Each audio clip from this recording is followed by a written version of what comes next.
Daily കാണാം, എല്ലാ എപ്പിസോഡും എല്ലാ സീസൺ കാണുന്നുണ്ട്.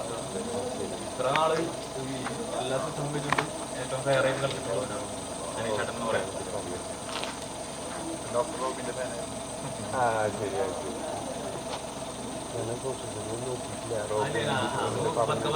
മനസ്സിലാവും ചേട്ടൻ എല്ലാ ജനങ്ങളുടെയും ഹൃദയത്തിൽ കയറി കഴിഞ്ഞോളൂ. ഒരു ടെൻഷനും ഇനിയും പുതിയ ജീവിതത്തിലേക്ക് കടക്കാം. പങ്കാളി അത് ഓട്ടോമാറ്റിക്കലി അനുസരിച്ച് വന്നിട്ട് ബോസിൽ നടന്ന കാര്യങ്ങളൊക്കെ കഴിഞ്ഞാൽ വിട്ടിട്ട് എല്ലാ ആൾക്കാരായിട്ടും അല്ല ബിഗ് ബോസിൽ അവിടെ നടന്ന കാര്യങ്ങളൊക്കെ തന്നെ വഴക്ക് കാര്യങ്ങളൊക്കെ മറന്നിട്ട് നല്ല രീതിയിൽ ഞാനിങ്ങനെ ഇപ്പോ ഒരു തരത്തിലും ഒരാളോട് ഇല്ല ഒന്നും അനുചേട്ടനും സീറോ എന്ന് പറയാം. ആരായിട്ടും ഒരു പ്രശ്നവും ആരുടെ പേര് ആർക്കും ഒരു തെറ്റുന്ന രീതിയിൽ ഒരു വാക്കുപോലും മനുഷ്യർ പറഞ്ഞിട്ടില്ല. ഒരാൾക്ക് എന്തെങ്കിലും പറ്റിക്കഴിഞ്ഞാൽ അവരൊപ്പം തോളിൽ പോയിട്ട് കൈയിട്ടിട്ട് സമാധാനിച്ചിട്ടുള്ളൂ. മനസ്സിലായോ?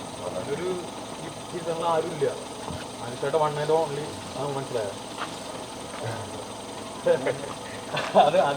അതുകൊണ്ടാണല്ലോ എല്ലാവർക്കും ഇഷ്ടം. ആദ്യം അനീഷേട്ടൻ വന്ന ടൈം എന്ന് പറഞ്ഞാല് ഭയങ്കര അഗ്രസീവ് ആയിരുന്നു.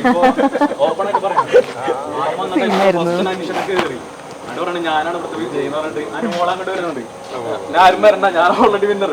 അപ്പൊ നമുക്ക് കാണുമ്പോൾ അരോഗ്യന്റെ അഹങ്കാരം ഉള്ള സംഭവം. പിന്നെ പതുക്കെ അത് ചിലപ്പോ അനീഷേട്ടൻ കുറച്ച് നാൾ വീടിന്റെ ഉള്ളിൽ ഇങ്ങനെ ആരും എനിക്ക് മനസ്സിലായി, ചിലപ്പോൾ ഡിപ്രഷനിലൂടെ കടന്നു പോയിട്ടുണ്ടാവും, ഞാൻ കടന്നു പോയിട്ടുള്ളതാണ്. അപ്പോൾ വീട്ടിന് ഉള്ളിലായിരിക്കാം. അപ്പൊ ആൾക്കാരായിട്ട് സംസാരിക്കാൻ താല്പര്യം ഉണ്ടായിരുന്നില്ല. അപ്പൊ ആരെങ്കിലും സംസാരിക്കാൻ വന്ന താല്പര്യമില്ല. അതുകൊണ്ട് തന്നെ എന്തായി ഇത്ര നാൾ നിൽക്കാൻ പറ്റി ബിഗ് ബോസിൽ. വേറെ ആൾ പറഞ്ഞ ഒരാൾ എന്തെങ്കിലും പറയുന്ന ഒരാൾ വേണം. ആളോട് പറഞ്ഞു കഴിഞ്ഞാൽ പിന്നെ അടുത്തെന്ന് പറഞ്ഞാൽ എന്തെങ്കിലും പ്രശ്നം ഉണ്ടാക്കിയാൽ നമ്മളെ കാര്യം വേറെ ആളോട് പറയുന്നത്. അപ്പോൾ വലിയ പ്രശ്നവും ഭയങ്കര പ്രശ്നം. പിന്നെ സംസാരിച്ച് അവസാനം അനീഷേട്ടൻ സൂപ്പർ ആളായി മാറി. എല്ലാവരും നല്ല ആരും വെറുപ്പിച്ചിട്ടില്ല. ആരിറങ്ങിയ എല്ലാവരും പറഞ്ഞിട്ട് എന്താ അനീഷേട്ടൻ ഏത് മത്സരത്തിൽ അനീഷേട്ടനാണ് ടോപ്പ്. ഒരാളെ വേദനിപ്പിക്കാണ്ട് ഇറങ്ങിയത് അനീഷേട്ടനാണ്. മനസ്സിലായി, അക്ബർ ആയാലും നെബിനായാലും ഇപ്പൊ ഇന്റർവ്യൂ കൊടുക്കുന്ന ആരും എല്ലാവരും പറയുന്നത് അനീഷേട്ടനാണ്.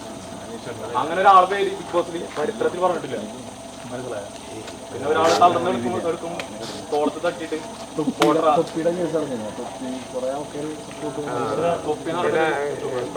അനിയൻ പറഞ്ഞില്ല. അപ്പൊ അങ്ങനെ കൂടുതൽ ഈ ആറ് കാര്യങ്ങളില്ലാണ്ട് ഇവിടം വരെ എത്താൻ വലിയ കാര്യമാണ്. അത് ജനങ്ങളുടെ സപ്പോർട്ട് കൊണ്ട് മാത്രം എത്തിയതാണ്. ശരിക്കും പറഞ്ഞാൽ അനീഷേട്ടനാണ് വിന്നർ. മനസ്സിലായോ? അനീഷേട്ടൻ വിന്നറാണ് ശരിക്കും.